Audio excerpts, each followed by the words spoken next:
السلام عليكم ورحمة الله وبركاته. أنا سلام الدمان أصحاب تقروح بدني بحرن سؤال أنا أركتي من بدني يوصل لعبتي سو حاجة على استينا إذن كجوابه إنه حالي ده حفلة هذه أو مليون كجور ما دقنسا ضد بدن يسوي دينا يا أركي فاست اوف هرتو حفلة دون دقنا يا هوايراتي مجرتو إن سببها عن ودقني إنه وحى كمذا إن هرتو غفل بجوز كاساس كلها دور بينه وحدكتو يعني مرة البحاول ناكسين وحي نفس هذا قناع سنتورتينا أو سميسد ما فهمتي إن أني nafsadeydu waxay ku qanacsan tahay inaan xaflad dhiganin sababtoo ah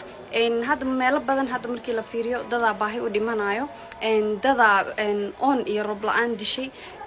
ilma agooma aha jiro dad masaakiin ma aha jiro dada bari haday soon soo gasho wax ay ku afuraan haysanina jiro dada xataa waxay la yihiin waxay xidhan ma fahanteen soo sababahaas kamida lacagteeda intaan xaflad ku dhigan lahaa ama qaban lahaa waxa jeclaystay in ummadda masaakiinta aan siiyo ama aan ugu deeqo yani inta tabarteeda waayo koow hadii aan dhigto waxba kama faa'iidayo yani dalacad ma helayo talabaad free ticket adduunka ku soo wareegay ma siinayo ta saddexaad nasteexadan aan ahay waxba igama bedelayo sideedan ahaanaya waxa ka faa'iidaya waa daal waxa la rafaad madax xanuun iyo buuq ma fahanteen marka asxaabay ya waxa xafladan dhiganay ma jirto insha Allah inta wax dhigan lahaana aniga hantideyda ilaahay ka sukow maxay ahayd ummadda masaakiinta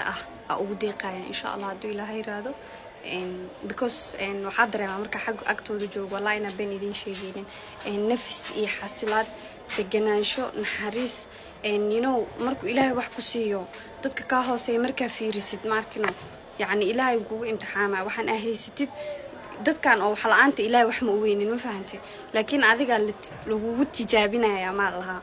marka in shot asxaabay aad u mahadsantihiin waxaan rajaynayaa su'aasheeda si clear oo qeexan oo nadiif ah oo aan shucaaci tashush ku jirnaa idin kaga jawaabay wax xaflad oo dhiganaya haba yaraatiin jirto ama tantiin